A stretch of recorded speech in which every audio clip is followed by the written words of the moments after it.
The Game of Life and How to Play It by Florence Scovel Shinn. Chapter 9, Perfect Self-Expression, or The Divine Design. No wind can drive my bark astray, nor change the tide of destiny. There is for each man perfect self-expression. There is a place which he is to fill, and no one else can fill. Something which he is to do, which no one else can do. It is his destiny. This achievement is held, a perfect idea in divine mind, awaiting man's recognition. As the imaging faculty is the creative faculty, it is necessary for man to see the idea before it can manifest. So man's highest demand is for the divine design of his life. He may not have the faintest conception of what it is, for there is possibly some marvelous talent hidden deep within him. His demand should be, Infinite Spirit, open the way for the divine design of my life to manifest. Let the genius within me now be released.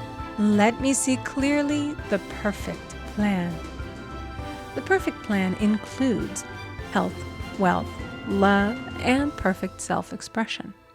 This is the square of life, which brings perfect happiness. When one has made this demand, he may find great changes taking place in his life, for nearly every man has wandered far from the divine design.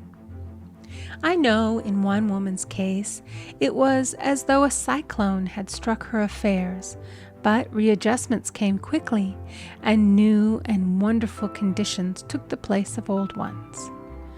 Perfect self-expression will never be labor, but of such absorbing interest that it will seem almost like play. The student knows also, as man comes into the world financed by God, the supply needed for his perfect self-expression will be at hand. Many a genius has struggled for years with the problem of supply, when his spoken word and faith would have released quickly the necessary funds. For example, after the class one day, a man came to me and handed me a cent. He said, "I have just 7 cents in the world, and I'm going to give you 1, for I have faith in the power of your spoken word. I want you to speak the word for my perfect self-expression and prosperity." I spoke the word and did not see him again until a year later. He came in one day, successful and happy, with a roll of yellow bills in a pocket. He said, "Immediately after you spoke the word, I had a position offered me in a distant city, and am now demonstrating health, happiness, and supply." A woman's self-expression may be in becoming a perfect wife, a perfect mother, a perfect homemaker, and not necessarily in having a public career. Demand definite leads, and the way will be made easy and successful. One should not visualize or force a mental picture. When he demands the divine design to come into his conscious mind, he will receive flashes of inspiration and begin to see himself making some great accomplishment. This is the picture or idea he must hold without wavering. The thing man seeks is seeking him. The telephone was seeking Bell. Parents should never force careers and professions upon their children. With a knowledge of spiritual truth, the divine plan could be spoken for early in childhood or prenatally. A prenatal treatment should be, let the God in this child have perfect self-expression. Let the divine design of his mind, body, and affairs be made manifest throughout his life, throughout eternity. God's will be done, not man's. God's pattern, not man's pattern, is the command we find running through all the scriptures, and the Bible is a book dealing with the science of the mind. It is a book telling man how to release his soul or subconscious mind from bondage. The battles described are pictures of man waging war against mortal thoughts. A man's foes shall be they of his own household. Every man is Jehoshaphat, and every man is David, who slays Goliath, mortal thinking, with the little white stone, faith. So man must be careful that he is not the wicked and slothful servant who buried his talent. There is a terrible penalty to be paid for not using one's ability. Often, fear stands between man and his perfect self-expression. Stage fright has hampered many a genius. This may be overcome by the spoken word or treatment. The individual then loses all self-consciousness and feels simply that he is a channel for infinite intelligence to express itself through. He is under direct inspiration, fearless and confident, for he feels that it is the Father within who does the work. A young boy came often to my class with his mother. He asked me to speak the word for his coming examinations at school. I told him to make the statement, "I am one with infinite intelligence. I know everything I should know on this subject." He had an excellent knowledge of history, but was not sure of his arithmetic. I saw him afterwards, and he said, "I spoke the word for my arithmetic and passed with the highest honors, but I thought I could depend upon myself for history and got a very poor mark." Man often receives a setback when he is too sure of himself, which means he is trusting to his personality and not the Father within. Another of my students gave me an example of this. She took an extended trip abroad one summer, visiting many countries where she was ignorant of the languages. She was calling for guidance and protection every minute, and her affairs went smoothly and miraculously. Her luggage was never delayed nor lost. Accommodations were always ready for her at the best hotels, and she had perfect service wherever she went. She returned to New York. Knowing the language, she felt God was no longer necessary, so looked after her affairs in an ordinary manner. Everything went wrong. Her trunks delayed, amid inharmony and confusion. The student must form the habit of practicing the presence of God every minute. In all thy ways acknowledge him. Nothing is too small or too great. Sometimes an insignificant incident may be the turning point in a man's life. Robert Fulton, watching some boiling water simmering in a tea kettle, saw a steamboat. I have seen a student often keep back his demonstration through resistance or pointing the way. He pins his faith to one channel only and dictates just the way he desires the manifestation to come, which brings things to a standstill. My way, not your way, is the command of infinite intelligence. Like all power, be it steam or electricity, it must have a non-resistant engine or instrument to work through, and man is that engine or instrument. Over and over again, man is told to stand still. O Judah, fear not, but tomorrow go out against them, for the Lord will be with you. You shall not need to fight this battle. Set yourselves, stand ye still, and see the salvation of the Lord with you. We see this in the incidents of the $2,000 coming to the woman through the landlord when she became non-resistant and undisturbed, and the woman who won the man's love after all suffering had ceased. The student's goal is poise. Poise is power, for it gives God power a chance to rush through man, to will and to do its good pleasure. Poised, he thinks clearly and makes right decisions quickly. He never misses a trick. Anger blurs the visions, poisons the blood, is the root of many diseases, and causes wrong decision, leading to failure. It has been named one of the worst sins, as its reaction is so harmful. The student learns that in metaphysics, sin has a much broader meaning than in the old teaching. Whatsoever is not of faith is sin. He finds that fear and worry are deadly sins. They are inverted faith, and through distorted mental pictures bring to pass the thing he fears. His work is to drive out these enemies from the subconscious mind. When man is fearless, he is finished. Maeterlinck says that man is God afraid. So, as we read in the previous chapters, man can only vanquish fear by walking up to the thing he is afraid of.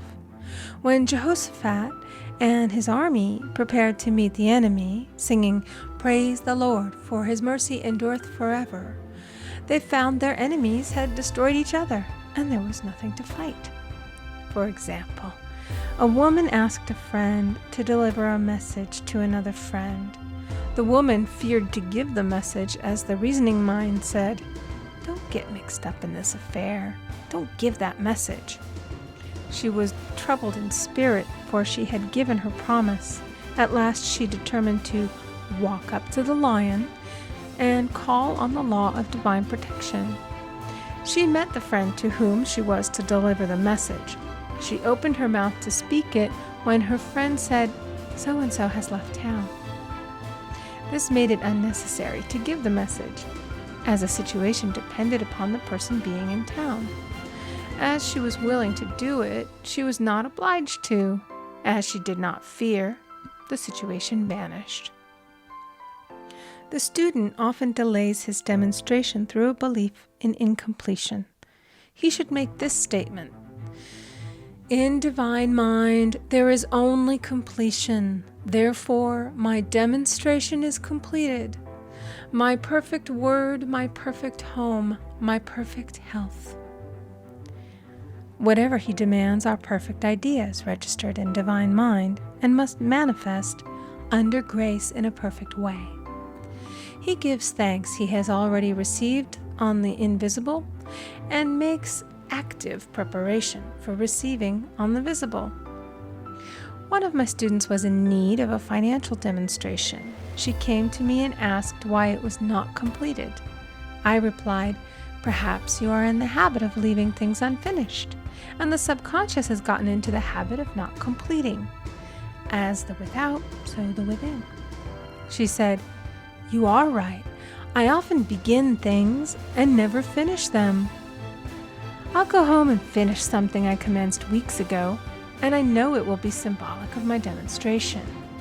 So she sewed assiduously, and the article was soon completed. Shortly thereafter, the money came in a most curious manner. Her husband was paid his salary twice that month. He told the people of their mistake, and they sent word to keep it. When man asks, believing, he must receive, for God creates his own channels. I have been sometimes asked, suppose one has several talents. How is he to know which one to choose? Demand to be shown definitely. Say, "Infinite Spirit, give me a definite lead. Reveal to me my perfect self-expression. Show which talent I am to make use of now." I have known people to suddenly enter a new line of work and be fully equipped with little to no training, so make the statement, "I am fully equipped for the divine plan of my life," and be fearless in grasping opportunities. Some people are cheerful givers, but bad receivers. They refuse gifts through pride or some negative reason, thereby blocking their channels, and invariably find themselves eventually with little or nothing.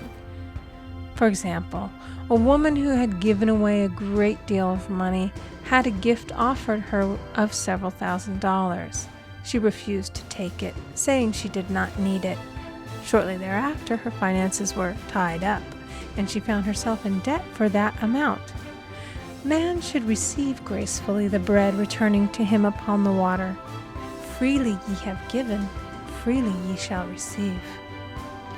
There is always the perfect balance of giving and receiving, and though man should give without thinking of returns, he violates law if he does not accept the returns which come to him, for all gifts are from God, man being merely the channel.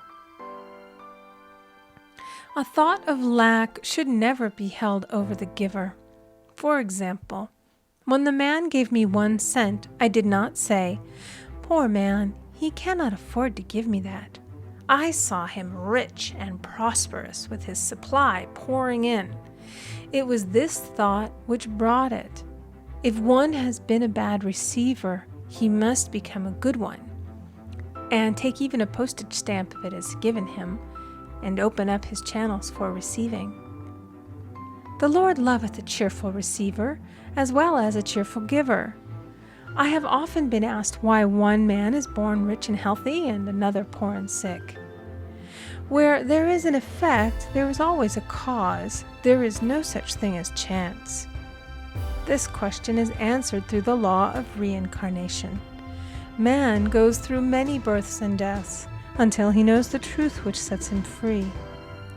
He is drawn back to the earth plane through unsatisfied desire, to pay his karmic debts or to fulfill his destiny. The man born rich and healthy has had pictures in his subconscious mind, in his past life, of health and riches, and the poor and sick man of disease and poverty. Man manifests on any plane the sum total of his subconscious beliefs. However, birth and death are man-made laws, for the wages of sin is death. The Adamic fall in consciousness through the belief in two powers. The real man, spiritual man, is birthless and deathless. He was never born and has never died. As he was in the beginning, he is now and shall ever be. So through the truth, man is set free from the law of karma, sin, and death, and manifests the man made in his image and likeness. Man's freedom comes through fulfilling his destiny, bringing into manifestation the divine design of his life. His Lord will say unto him, "Well done, thou good and faithful servant. Thou hast been faithful over a few things. I will make thee ruler over many things," death itself. "Enter thou into the joy of thy Lord, eternal life."